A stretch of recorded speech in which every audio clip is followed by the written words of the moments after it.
នេះគឺជាវីដេអូដែលខ្ញុំបានទៅលេងរៀម homestay កាលពីឆ្នាំ2025ហើយពេលដែលទៅឲ្យថតវីដេអូឲ្យហើយហ្នឹងគឺគាត់បានកាត់តដើម្បីយកមកផុសទេតែទៅតែប្រហែលថ្ងៃនេះខ្ញុំទៅនេទៅក៏បានឆែកទូរស័ព្ទទៅឃើញវីដេអូសល់ហ្នឹងក៏យកមកកាត់ឲ្យពេលដែលទៅដល់ភ្លាមហ្នឹងគឺមានអារម្មណ៍មួយថា fresh មែនទែនព្រោះទៅដល់ខ្យល់វាបក់ពីខាងលិចមកហើយកន្លែងគាត់ហ្នឹងគឺបែរមុខទៅខាងលិចយើងអាចមើលឃើញថ្ងៃលិចហើយស្របពេលដែលខ្ញុំទៅហ្នឹងមេឃទៅទុំដូចចង់ភ្លៀងដល់ពេលហើយអញ្ចឹងទៅខ្ញុំអត់បានថ្ងៃលិចពេលល្ងាចទេតែគាត់តែមានអារម្មណ៍មួយថាត្រជាក់ស្រួលហើយគាត់ទៅអង្គុយនៅកន្លែងកញ្ចុះដែលគាត់រៀបនៅមាត់ទឹកហ្នឹងគាត់មានប៉ៅអ៊ីគេងមានឆាប់មានអីរ៉ូមែនទិកមែនដែរហើយខ្ញុំទៅហ្នឹងគឺអង្គុយតែម្នាក់ឯងទេហើយឈៀលម្នាក់ឯង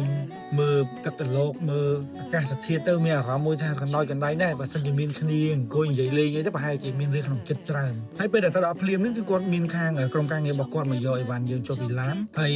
ទៅដល់ភ្លាមហ្នឹងគឺខ្ញុំបានឆែកបន្ទប់ហើយបន្ទប់របស់គាត់ហ្នឹងមានច្រើនពួកខ្ញុំកក់ហ្នឹងគឺមាន5បន្ទប់ហើយសម្រាប់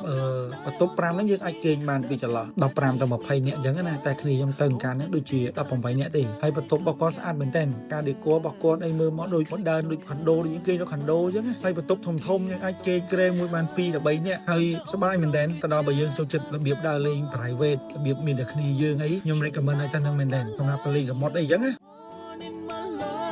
បងមិនស្ដាយហ៊ានផ្ដាច់បដោព្រោះស្នេហ៍ស្នូអូនជាផ្កាក្នុងអារម្មណ៍ពណ៌ស្រទទូ